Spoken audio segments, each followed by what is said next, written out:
Halo saudara, dari Arlington, Virginia, saya Helmi Yohanes dan tim VOA kembali hadir dengan serangkaian berita Amerika Serikat dalam segmen Sapa Dunia. Kami awali dengan seruan Amerika Serikat agar ada peredaan ketegangan di Timur Tengah setelah Israel melancarkan serangan udara terhadap Iran pada hari Sabtu. Dalam sebuah pernyataan, juru bicara Dewan Keamanan Nasional Gedung Putih Sean Sawet menyebutkan tujuan Amerika adalah mempercepat diplomasi dan meredakan ketegangan di kawasan Timur Tengah. Menurutnya, Amerika juga mendesak Iran menghentikan serangan terhadap Israel sehingga siklus pertempuran dapat berakhir tanpa eskalasi lebih lanjut. Hari Sabtu, Israel melancarkan serangan pengeboman terhadap Iran yang menurut para pejabat Israel adalah balasan atas serangan rudal balistik Iran terhadap Israel 3 minggu lalu. Menurut laporan, lebih dari 100 pesawat Israel menghantam 20 target militer di Iran. Namun menurut militer Iran, hanya sistem radar yang rusak. Sementara media Iran melaporkan sedikitnya 4 personel militer tewas dalam serangan itu. Israel mengatakan pihaknya berharap serangan itu akan mengakhiri aksi saling balas dengan Iran dan menurut para pejabat, Israel siap menghadapi respons Iran.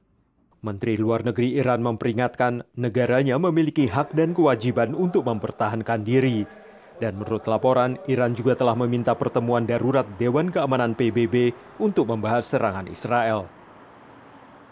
Saudara, Presiden Ukraina Volodymyr Zelensky belum lama ini mempresentasikan rencana kemenangan Ukraina dalam perangnya melawan Rusia.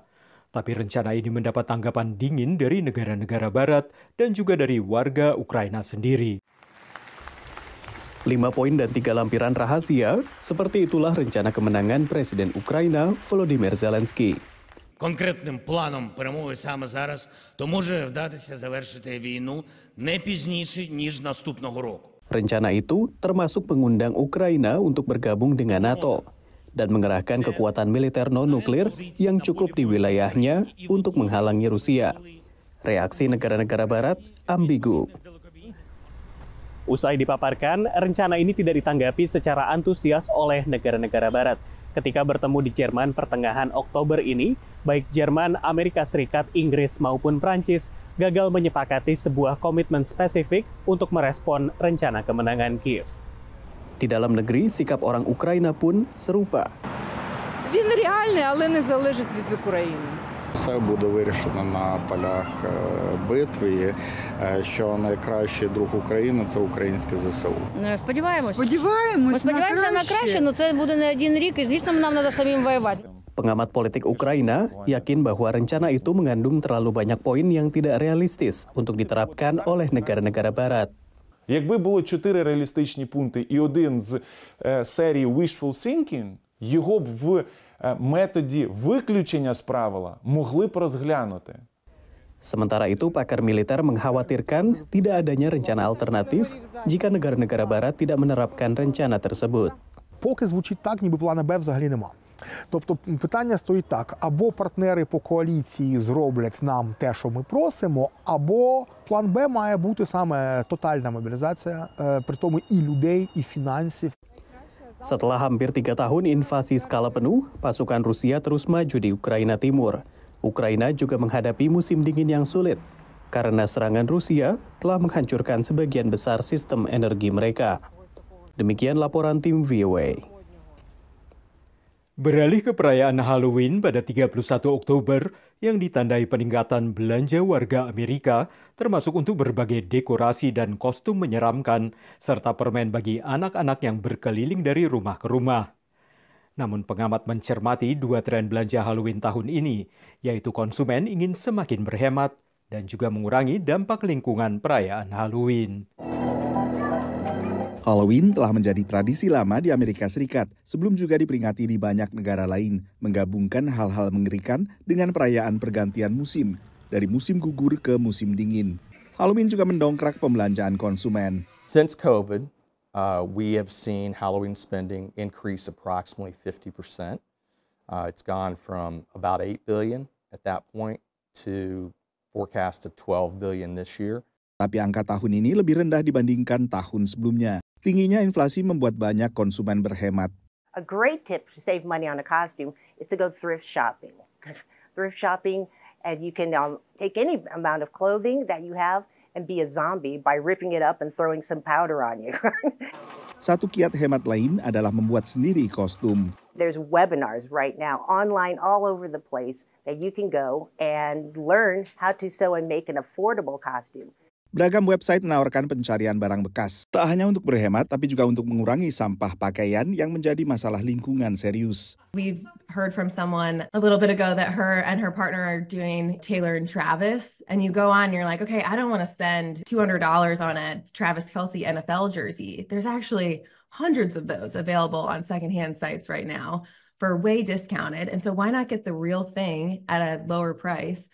Satu lagi pertimbangan lingkungan, untuk kostum anak biasanya hanya dipakai sekali saja, lalu setelah itu sang anak sudah terlalu besar untuk mengenakannya tahun selanjutnya. Demikian laporan tim VOA.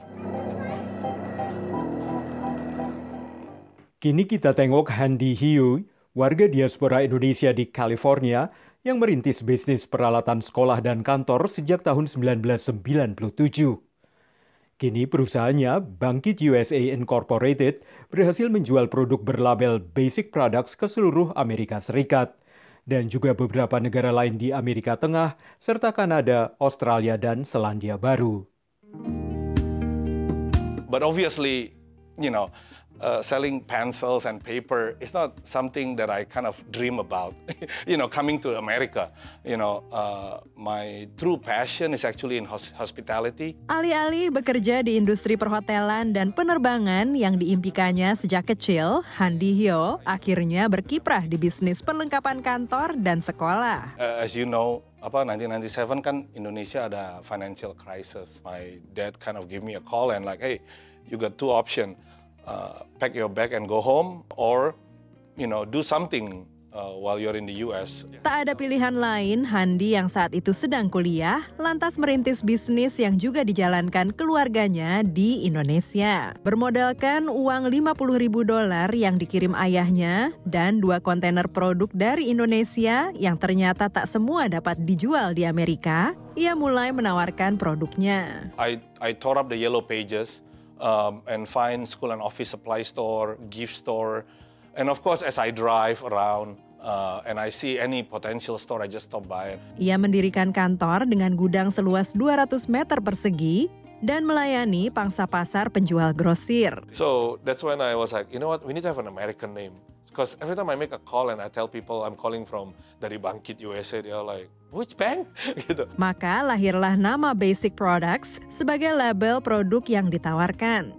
Menempati gedung seluas 20.000 meter persegi di El Monte, California, Handy melihat peluang untuk terus berkembang dan menambah pangsa pasar. Saat ini kayaknya ekonomi di mana-mana sedang menghadapi masalah. Tapi sampai saat ini kita tetap masih bisa bertahan dan malah lebih baik. Dari El Monte, California, tim VOA. Saudara, kami akan kembali dengan Sapa Dunia Senin depan. Terima kasih atas perhatian Anda. Dari Arlington, Virginia, saya Helmi Yohanes dan tim VOA.